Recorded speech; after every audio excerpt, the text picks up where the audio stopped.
बहुत बहुत स्वागत है आपका हमारे चैनल पर। तो आज मैं अपने चैनल तंत्र साधना कैसे सीखें के माध्यम से आप लोगों को नर्मदा नदी की बड़ी रोचक जानकारी देने जा रहा हूं। तो इस वीडियो पर अंत तक बने रहना, और यदि आप हमारे चैनल पर पहली बार आए हो तो चैनल को सब्सक्राइब जरूर कर लेना। तो दोस्तों, नर्मदा नदी के बारे में तो हर कोई जानता है।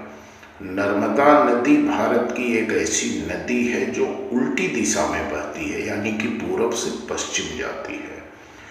नर्मदा नदी का उद्गम मध्य प्रदेश की अमरकंटक के पहाड़ी से हुआ है और ये गुजरात के भरूच जिले में जाकर समुद्र में विलीन होती है। नर्मदा नदी बड़ी ही रोचक नदियों में मानी जाती है, और कहावत है कि नर्मदा में स्नान करने की तो बात छोड़ो, नर्मदा के दर्शन से सभी पाप धुल जाते हैं। तो इस वीडियो पर अंत तक जरूर बने रहना। और सबसे बड़ी रोचक कहानी यह है नर्मदा नदी की कि नर्मदा नदी का हर पत्थर भगवान शिव का रूप माना जाता है। हर छोटे छोटे कंकड़ पत्थर भगवान के शिव के रूप माने जाते हैं और उसकी पूजा घरों में होती है। तो इसके पीछे एक बहुत बड़ा कारण है, और वो कारण क्या है वही जानकारी हम आप लोगों को दे रहे हैं। ऐसे तो पुराणों के अनुसार नर्मदा नदी के पत्थरों में शिव जी की स्वयं प्राण प्रतिष्ठित मानी जाती है, यानी उन्हें शिव का अंश माना जाता है। क्या आपने कभी ऐसा सुना है कि किसी नदी को भगवान के तुल्य माना जाए या पत्थर को भगवान के तुल्य माना जाए? इस प्रश्न का जवाब केवल नर्मदा नदी ही है, ऐसा मिलता है।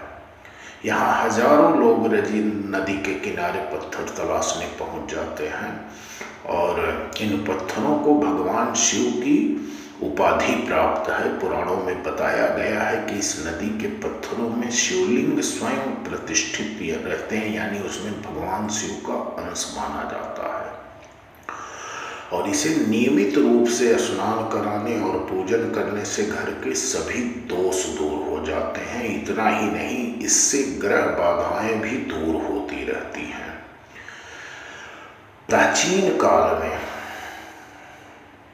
नर्मदा नदी ने बहुत सालों तक तपस्या करके भगवान ब्रह्मा जी को प्रसन्न किया था। इसके बाद उन्होंने नर्मदा नदी को वर मांगने को कहा।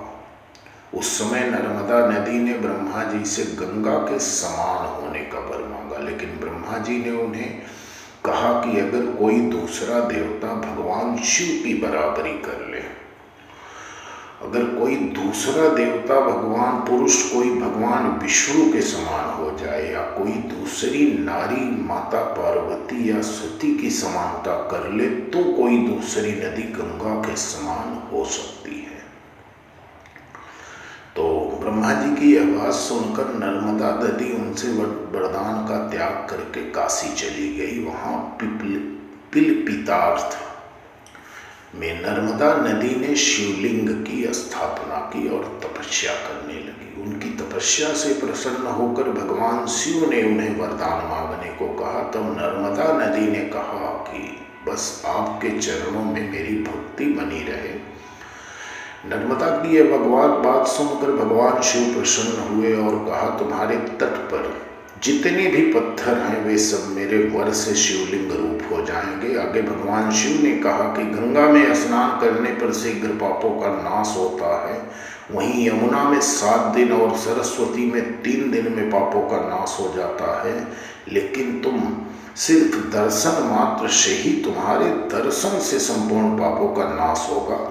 इतना ही नहीं, तुमने जिस नर्मदेश्वर शिवलिंग की स्थापना की है वे पुण्य और मोक्ष देने वाला होगा। तो इतना सब कहने के बाद भगवान शिव उसी लिंग में विलीन हुए, और शिव जी के ये वरदान पाकर नर्मदा प्रसन्न हो गई। इसलिए कहा जाता है कि नर्मदा का हर कंकड़ पत्थर शिव शंकर का रूप है। तो दोस्तों, कमेंट में ओम नमः शिवाय लिखना न भूलना, और यदि आप हमारे चैनल पर आए हो तो सब्सक्राइब कर लेना। धन्यवाद। जय मां भद्रकाली।